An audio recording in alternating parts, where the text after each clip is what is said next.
Il y a une différence fondamentale entre deux types de personnes.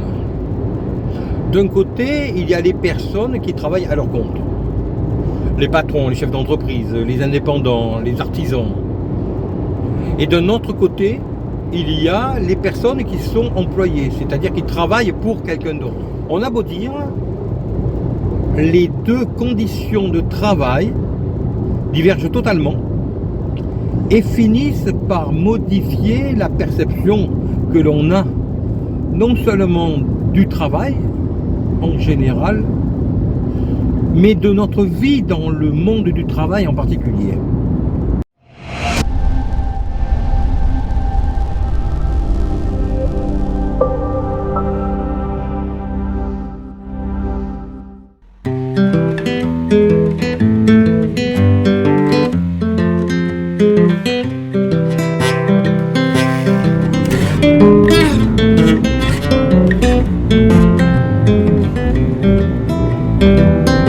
I've been thinking about myself today, thinking how I changed.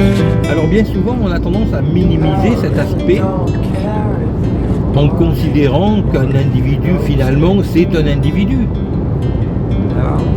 Certes, mais la perception que ces deux différentes catégories d'individus a de la vie au quotidien,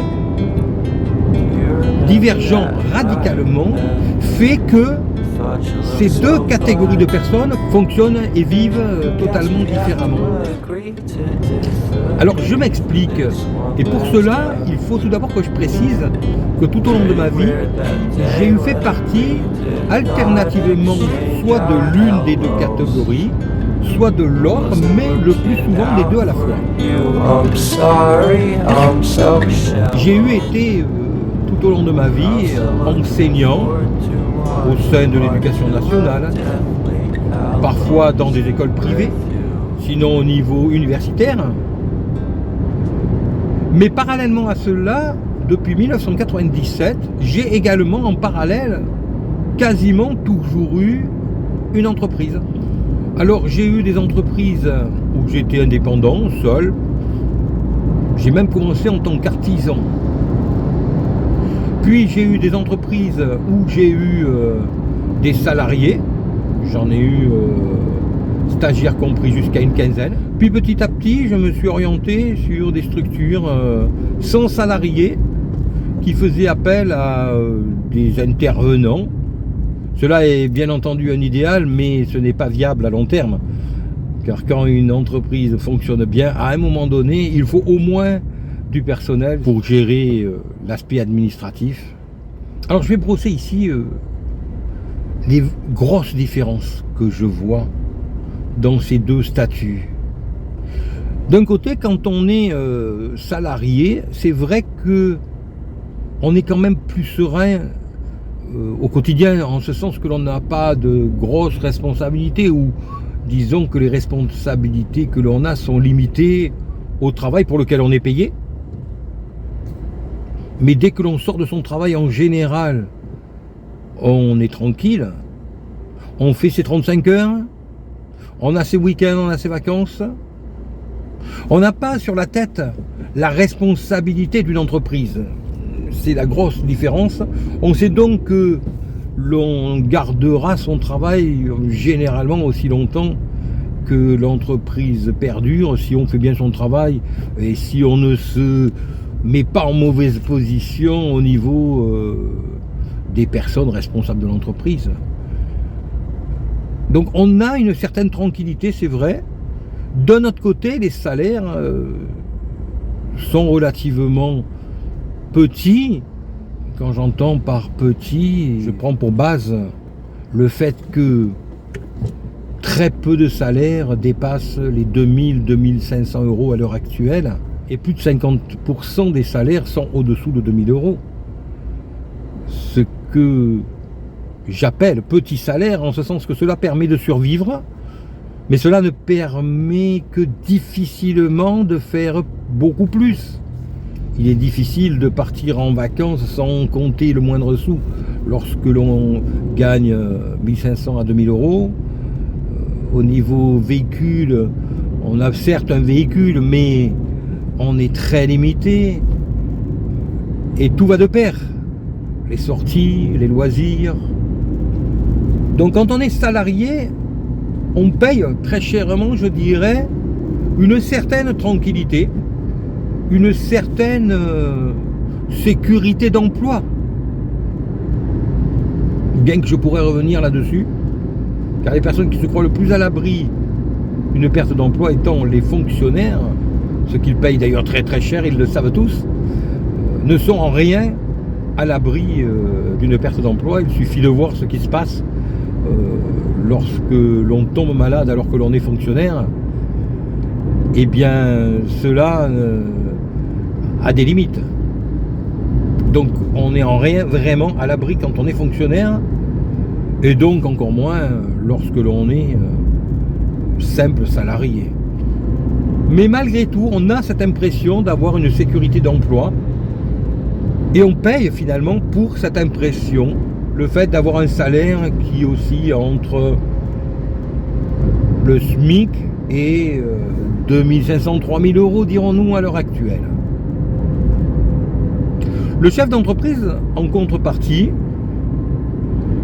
n'a pas véritablement de sécurité d'emploi. Sa sécurité d'emploi vient du fait que son activité fonctionne plus ou moins bien. Parce que dès l'instant où l'on a une société qui fonctionne relativement bien, que l'on a la possibilité d'investir, en immobilier par exemple, eh bien, non seulement on se crée, non pas une sécurité d'emploi, mais une sécurité par un revenu minimal qui peut tomber au cas où cela serait nécessaire, mais on se crée en plus une retraite, si ce n'est une retraite complète, pour le moins une retraite complémentaire. Mais pour cela, bien entendu, il faut avoir une société qui fait des bénéfices suffisants pour pouvoir investir de la sorte. Et lorsque l'on est chef d'entreprise d'une société qui fonctionne, dans un secteur d'activité qui fonctionne, cela se fait très bien. En contrepartie, bien entendu, eh bien, tout le monde le sait, il n'y a ni heure ni horaire. Quand il faut travailler, on s'y met. Il suffit de voir le nombre de retours de devis que l'on reçoit le week-end alors que l'on a envoyé la demande pendant la semaine. Cela veut bien dire que les personnes qui s'occupent des devis étant généralement les patrons, eh bien, assurent cette tâche le week-end alors que les salariés sont en week-end et ne travaillent pas. C'est cela qu'il faut comprendre. Le chef d'entreprise est certes libre de travailler quand il veut, mais il doit travailler beaucoup plus souvent et beaucoup plus d'heures que le salarié. Mais en contrepartie, il s'assure un salaire qui est beaucoup plus conséquent. Il a un budget beaucoup plus conséquent pour ses loisirs lorsqu'il peut se dégager du temps, de la même manière que pour ses vacances. Et enfin, s'il est prudent, il a la possibilité d'investir pour s'assurer un revenu de secours, aussi bien tant qu'il est actif qu'ensuite pour avoir une retraite décente. Donc on voit bien que la différence entre les conditions de vie du salarié et du chef d'entreprise n'a strictement rien à voir. Lorsque vous avez une famille et que vous êtes salarié, vous savez à quelle heure vous rentrez. Votre famille sait à quelle heure vous rentrez. Quand vous êtes chef d'entreprise, ni vous ni votre famille ne peut le prévoir à l'avance, le plus souvent. Vous avez des réunions qui s'ajoutent du matin pour le soir même. Vous êtes libre d'y participer ou pas, mais en général, les réunions, les salons, les forums vous permettent de côtoyer des partenaires éventuels, des clients éventuels qui permettent à votre société de vivre, et donc cela fait partie de votre travail. Alors que tous les autres sont déjà rentrés à la maison et sont tranquillement dans leur famille. Concernant le salarié, il est intéressant de constater qu'aussi bien le salarié que le fonctionnaire n'a généralement pas ou plus la notion, je dirais, des responsabilités au niveau d'une société dans son ensemble, puisqu'il est tellement habitué à faire ce genre de bureau, à avoir son travail bien défini, qui ne déborde pas, et à ne pas voir à l'extérieur de ce champ de vision qui fait son quotidien, que la vision globale qu'a le chef d'entreprise, ce qui l'empêche d'avoir des critères de vie, des normes de vie bien définies, est totalement étranger au salarié. Le salarié a du mal à comprendre que l'on ait une réunion le soir alors que cela n'était pas prévu la veille. Il a du mal à comprendre que l'on puisse remplir des papiers, travailler le samedi ou le dimanche. Il peut le comprendre une fois, deux fois, mais au quotidien, cela est très difficile. Et cela est d'autant plus difficile pour les couples mixtes, c'est-à-dire où l'un des deux est salarié et l'autre chef d'entreprise. Et cela est peut-être encore plus difficile quand on va vraiment dans les extrêmes, quand l'un est chef d'entreprise et l'autre est fonctionnaire.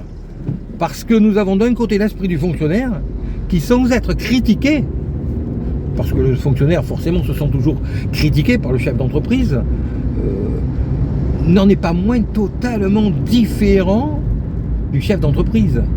Le fonctionnaire et le chef d'entreprise sont à deux antipodes de perception et de mode de vie. Ce qui est très compliqué pour les couples mixtes qui sont dans cette situation.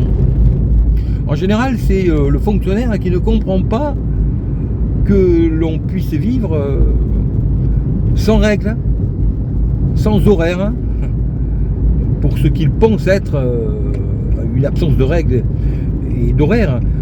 Car en fait, ce n'est pas tant qu'il n'y ait ni règles ni horaire, mais pour le chef d'entreprise, les règles sont très fluctuantes et mobiles, puisqu'il va en permanence s'adapter aux nécessités quotidiennes, qui peuvent donc changer quotidiennement, ce qui n'est absolument pas concevable pour un fonctionnaire ou même pour un salarié.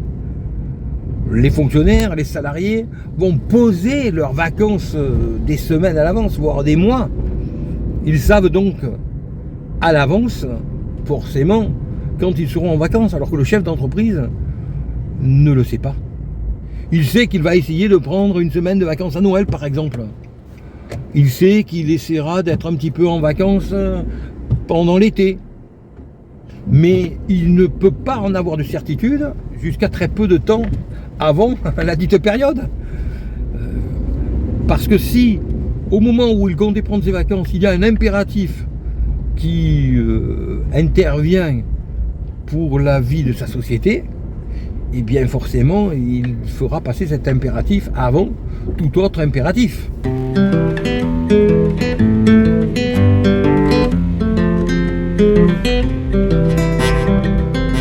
Car n'oublions pas que le chef d'entreprise doit faire vivre sa société pour vivre lui-même. Il doit faire vivre sa société pour faire rentrer de l'argent, pour avoir un salaire, alors que cette contingence-là n'existe pas du tout pour le salarié ou pour le fonctionnaire. Le fonctionnaire, de même que le salarié, sait que quoi qu'il arrive, son salaire tombera à la fin du mois, ce qui est la grande différence avec le chef d'entreprise. Alors certes, un chef d'entreprise qui a une société qui fonctionne bien aura de bons salaires, mais si sa société, pour X raisons, ne fait plus de rentrée, il n'a plus du tout de salaire, ce qui n'est pas du tout le risque au-dessus de la tête du salarié. Et c'est là qu'est la grande différence. Qu'est-ce qu'elle a ma gueule? Si tu veux te la payer, eh bien, je rends la monnaie. Ouais, t'as rien dit, I wasn't looking out for you, I'm sorry, I'm so shallow.